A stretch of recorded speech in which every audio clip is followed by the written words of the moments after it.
Today we got a heavyweight battle between two friends, fashion icons, rap legends, and low-key car collectors with hella taste.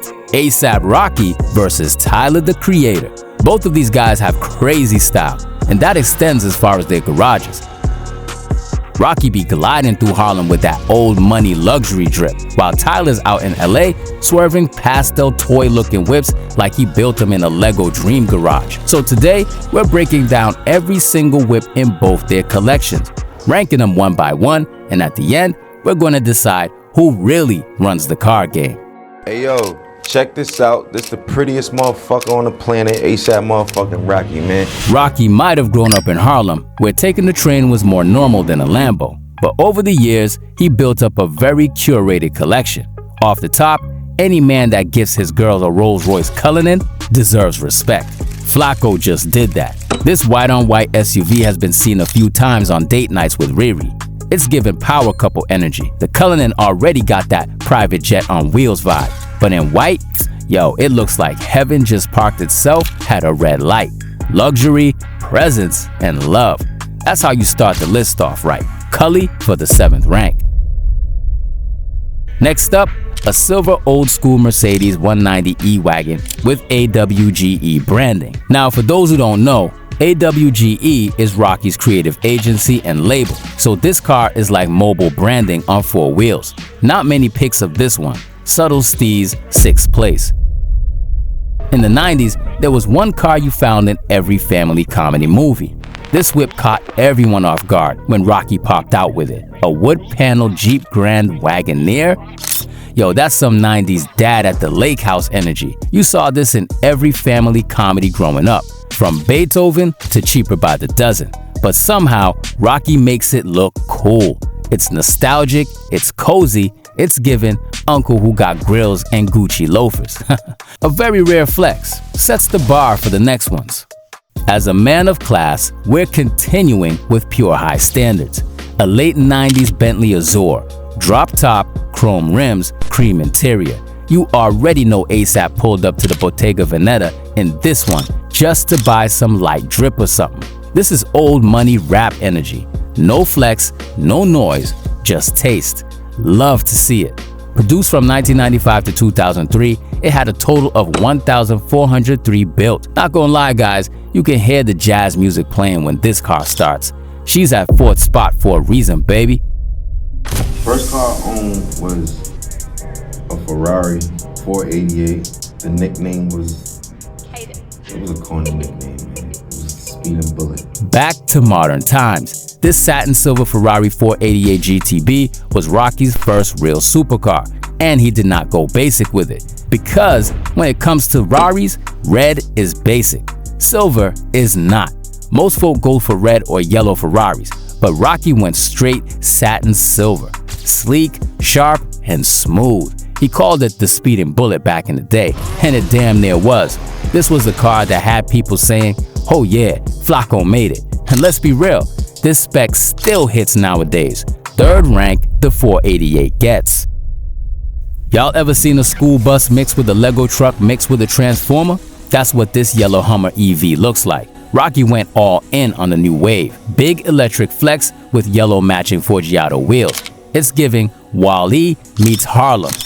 It's the only EV in his garage, and it looks like Andy from Toy Story built it. But somehow, it still fits him. Y'all know we're not fans of EVs, but if you switch it up a bit, you could pull it off for show. This is different, but in the right way.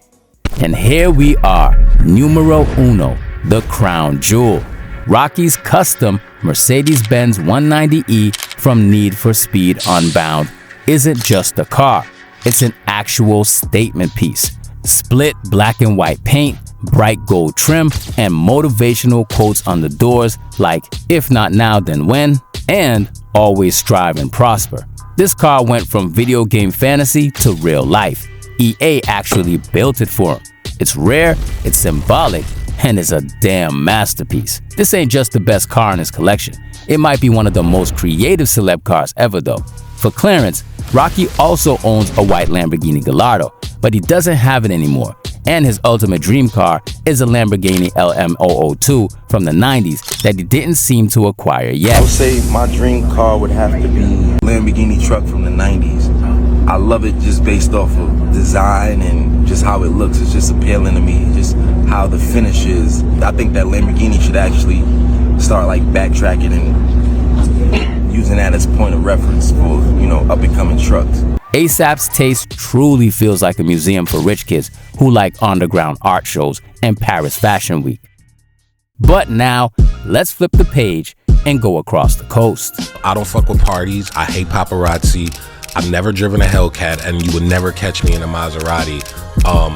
I've never needed anyone else for my own personal validation, and I will not touch a female if she's stupid. Tyler doesn't care about what's trending. He cares about vibes, color palettes, and rally history. His cars are like a Wes Anderson film on wheels, boxy, rare, and oddly beautiful.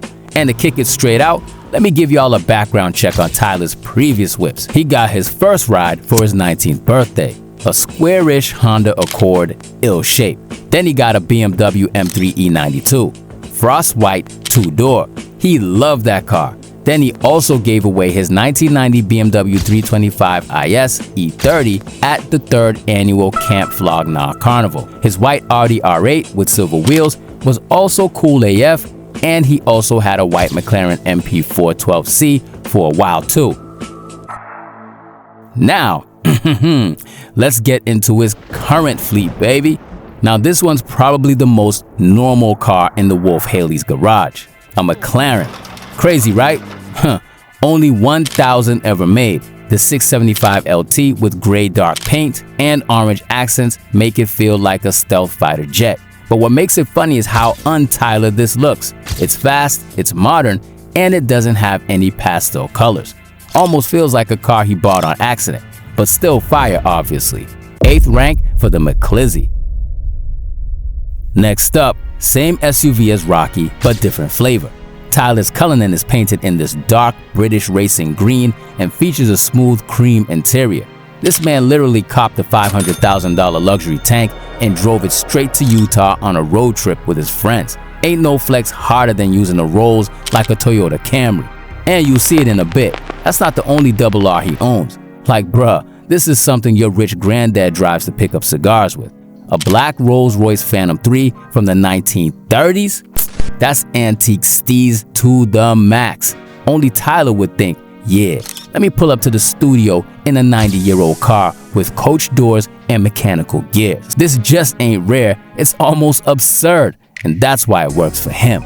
Then naturally, you ever seen a Rolls-Royce from the 70s in a rapper's garage? Exactly, Tyler did. He bought that too. A Camargue to be specific, in this light yellow, beige, light greenish colorway.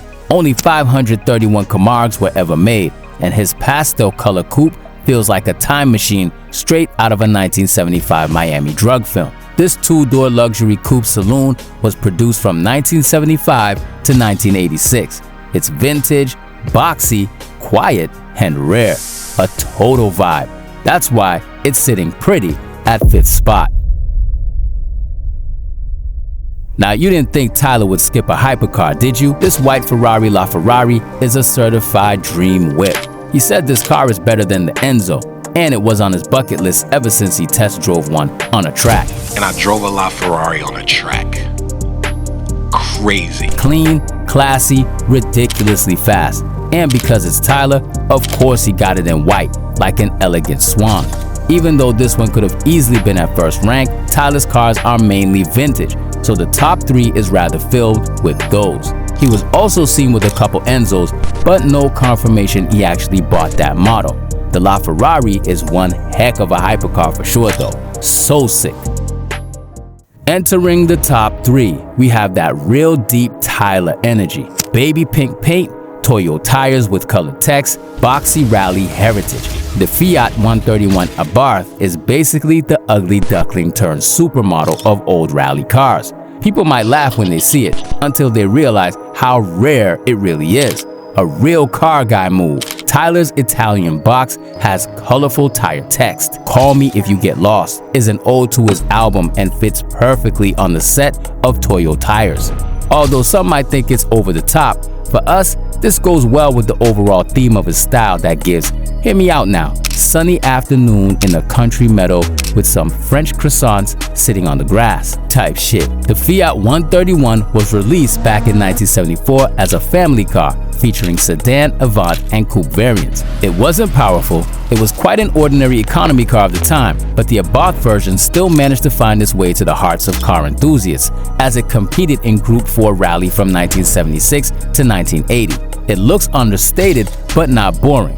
It's like taking your mongrel dog to a pure breed competition and not getting last place because you have extensively trained and modified the looks of it to an extent that it's indistinguishable from the real deal. That's the Fiat 131 Abarth Rally, a family economy box that belongs on rallying roads and in Tyler's driveway.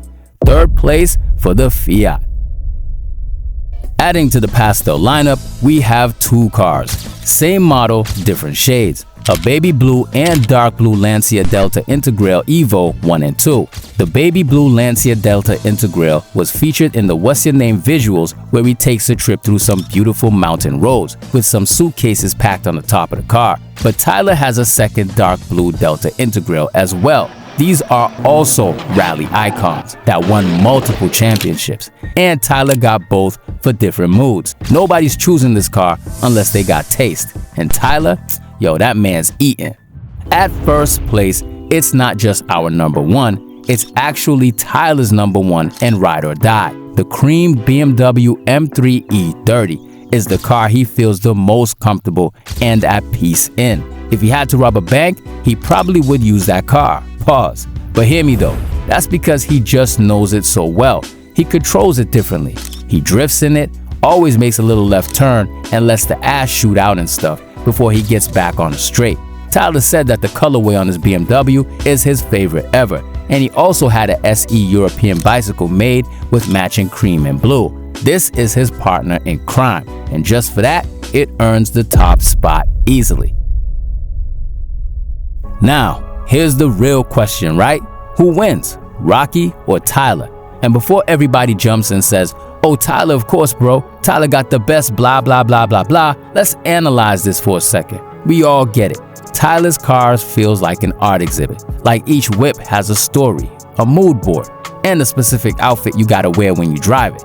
But if we're talking more luxury, fashion-forward taste, and rides with real pop culture moments, then ASAP might got it. But truth be told, if we really had to choose overall, Tyler the Creator still takes the win. Yes, but because they're friends in real life, you can really see how their styles overlap. They both respect uniqueness over hype. They don't chase clout cars, they like history and bringing old legends back to modern times. With them, I guess, it's not just about being rich, it's about having taste too.